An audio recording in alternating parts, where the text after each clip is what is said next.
In the primary art classroom, how do you foster children's creativity while still familiarising them with basic skills? Ambitious projects can really extend pupils' achievements, and it's possible to get surprising results.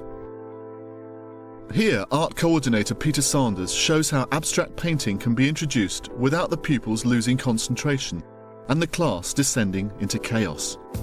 I think by this stage in a child's primary education, you would be expecting children to have some kind of creative input themselves. So decision-making, actually. I would hope that by this stage, they'll be beginning to say, I want to use this colour because I think it will create this effect.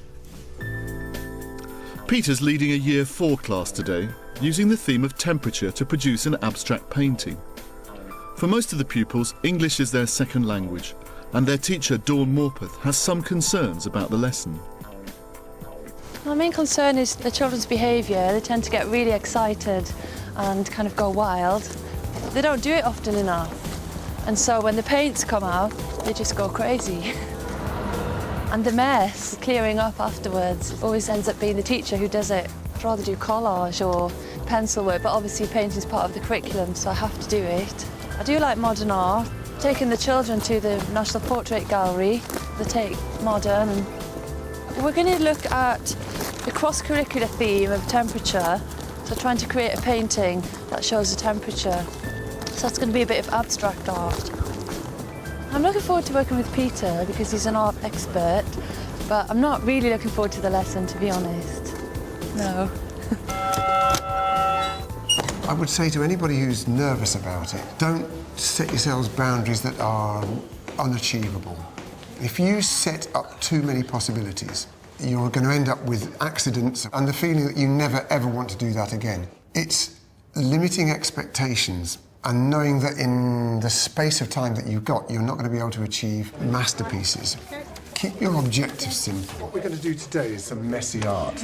And given that they have a fairly limited experience of painting, it seems to me that what they need to do is to play with paint and brushes and see what happens, see what the materials do. If I say to my class, today we're going to explore colour mixing and the use of brush strokes, they won't know what I mean. No. You know, the children are bilingual, and a brush stroke, what is that? They don't know what that is. Yeah, I think it's always good to have examples of what other people have done. Without Pete, I wouldn't have tried this abstract concept. I was quite worried about it, to be honest. Because children, when they produce something, they want to be able to say what it is. You know, even from their first scribble, someone will ask them, what is it?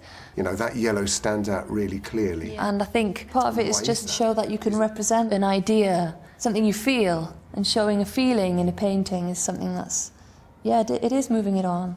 I mean, that to me suggests cool and that suggests heat, you know. Most of these images have got very strong mark making going on in them. So we're going to be looking at colour mixing, we're going to be looking at brush strokes, taking them beyond mark making to the control of the mark that they make, the intensity of it, and how does that affect it. So, Peter, it's to create a painting showing temperature. What we wanted to do was set up the room so that as soon as the children came in, it was quite obvious something different was happening.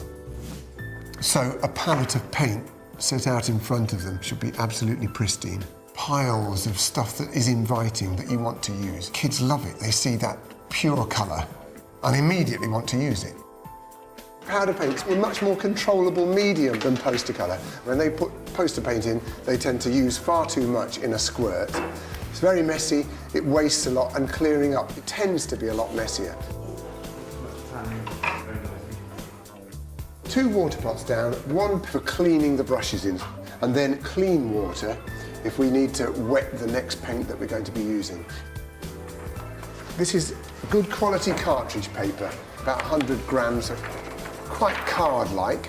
This paper is a lot rougher than the paper that they would write on. It takes colour well, it's very bright, so any paint that you put onto that comes out brilliant. Dawn said that there was the possibility of explosion when they came in and found the brushes and the paint and the water. So that they can't actually start painting straight away, we've held the brushes back.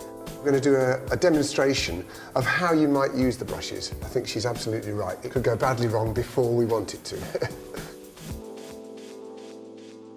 We're going to start off showing them the postcards. it might be quite nice for them to take one and to begin to explore it. That's hot, warm, cold. We're always looking for cross-curricular activities. Hot picture. It helps them a lot because I think it consolidates the vocabulary, which is especially important in this class. They don't understand English. Look like the orange and the yellow look like it's a hot colour. I think it's ever so difficult when you start a lesson and you say, you're going to do a hot painting or a cold painting. And I love the way that Dawn did that with the words and the linking of the word to the image. I thought it was very helpful for the children. This picture looks like it's really hot and rainbows come out when it's hot. Which word on the board do you think goes with your picture? Warm, yeah. Scorching because it has lots of orange and red in it. Boiling because there's lots of yellow. And we're going to ask them to rank them from hot to Got a cold. very cold picture. We'll pop them It'd be down. quite nice to do it right the way across the carpet.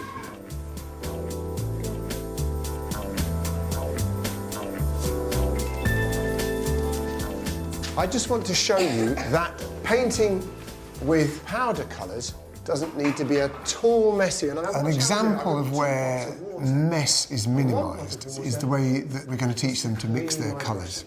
I think it gets the children focused on the need for real care. Onto the sponge. Now I want some clean water. Where shall I go next? Wipe it on the sponge. Yeah, I'm going to... It's important that the brush, before it goes anywhere near the powder paint, is dried on the sponge. We talk about going swimming and then coming out and drying on the towel so that when you walk through the dry sand, it sticks to the hairs on your legs. I think children always like order, and if they know that this is the way you do it, I think you'll probably pick up children saying, no, you've not used the sponge. We're going to start painting any second now, but do you remember, don't tell them what you're doing. Because at the end of the lesson, we're going to look and we're going to see, well, who's painted hot and who's painted cold. And we don't want to see any pictures of the sun, but we might want the colour of it. I think it's dangerous to say you can do what you like. If you said that in a PE lesson, you'd be heading for real trouble. And I think the same's got to be true of art. I think you've got to have some boundaries. What you need to think about is your brush strokes and also think about mixing colours as well. We use some of that. When it comes to things like changing water, children are really worried about having dirty water, but we have that clean water always there. That avoids moving around the room. That's where mess happens. I think calmness is the order of the day and removing the offending item. You look this way. Do you remember, you're not meant to be drawing something, you're meant to be representing, not drawing the sun and flowers and say this is a sunny day.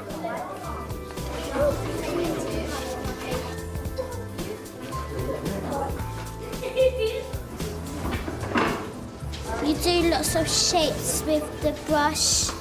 You can do like wiggly lines, straight lines. Once it's dry, maybe you can put different colours in here and it won't go all over the place.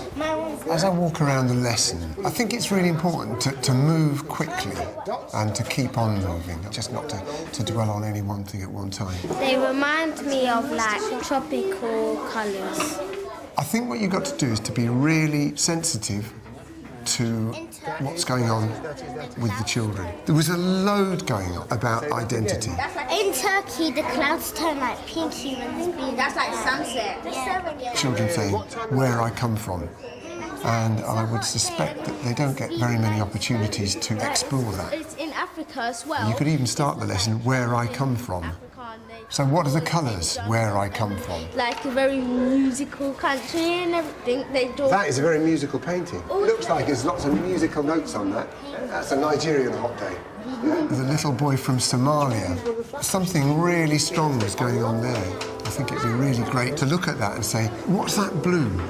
Because, God, it's different from everybody else's.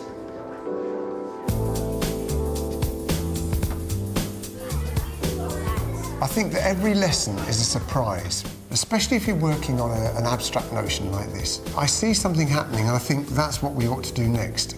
Like the girl who used blue. She used nothing but blue. So maybe in the next lesson we would kind of hone in on you're only allowed to use blue. So really pushing the boundaries of what they might be able to do. An abstract picture is more about ideas. And my picture that I was doing was supposed to be a warm day. I generally gave a few encouraging comments, but I deliberately didn't say a lot because I didn't want them to be influenced by my comments. This thing looks like a door, but it's not. It's like a path and loads of little paths coming off of it. I just got some little bit of powder, then I just done that and it all gone over, then I just done it. I don't know what it is. It's supposed to be furry and hot. I told you I knew it. Went really smoothly, I think, because it was very well prepared. There were very minimal opportunities for them to spill water. I have used really tall pots of paint before and with really long brushes. I mean, it's going to happen that they're going to fall over. As soon as you see somebody has finished, it's quite a good idea to get them to start doing their own clearing. And once they've done their clearing, you can give them a specific job. You need to clean your mixing tray like this. You just need to get it as clean as you can, okay? And then just clean out your brush. I was quite surprised because in previous painting lessons it's just been an absolute mayhem. But we went through things step by step, and then I'd said to a few people, you collect sponge, you collect mixing trays. The children love to help. They're really enthusiastic, and if there's a job going, they'll all burst to get it. And it teaches them to be responsible. I don't wash it at home though. That is a fabulous clearing up job there. Well, the thing is good about tidying up is we get congratulated by the cleaner because she doesn't have to come in here and clean up. The biggest problem, I think, is running out of time to stop at the end and talk about what's been done. Very often the art is done, it goes up on the wall, and the time to discuss it has gone. There's got to be time for reflecting. A hot painting, maybe you're outside, because there's lots of greens. There's a little blue bit of paint and it looks like it has a knob on it. And he's saying if we go through there, it's like a big castle. It reminded me of Snow because she's used lots of blue and white. I think that with a lesson like this, there is much more sense of the children being in control of their own learning. And what they produce at the end is completely different from what everybody else has done. Really hot and scorching. Some of them described it as scorching, burning, tropical. The language that comes out is really useful. Who can guess, what does abstract mean? You can tell a story from it. And you can look at it any sort of way, you can imagine it any way. They might not have been able to explain what abstract meant, but I think they knew what it was getting at. They were beginning to understand abstract art. Like this it would be fire, and this would be the wind blowing. Building up from lesson to lesson key skills is essential.